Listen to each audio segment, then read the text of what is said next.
Hi, this is Mitch Horowitz. I'm here to talk to you very briefly about my new book, Practical Magic.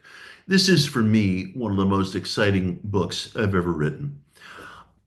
I really approached this book with one principle in mind, and that is, am I able to find the core, the heart of magic? Am I able to find a connection point that simplifies magic and strips away some of the layers of liturgy, ceremony, memorization, recitation, and so forth, and brings magic down to a place where it's practical and usable on almost a day-to-day scale, not reducing it to something less than sacred, but bringing the sacred to a place where we can understand how wish and sexual energy and passion and definition are, in fact, the constituent elements of magic.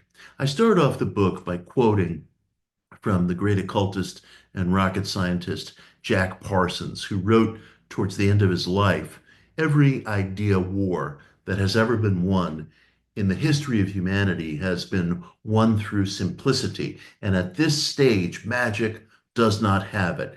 Jack died very soon after writing those words, and I took them as my North Star.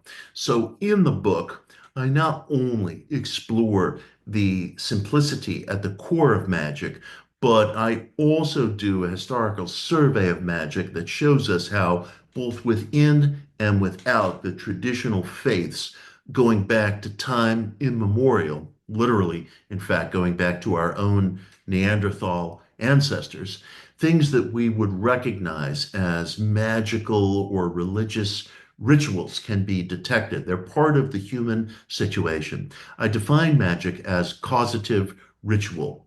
It is part of our human handiwork and life and has been since we've begun measuring time.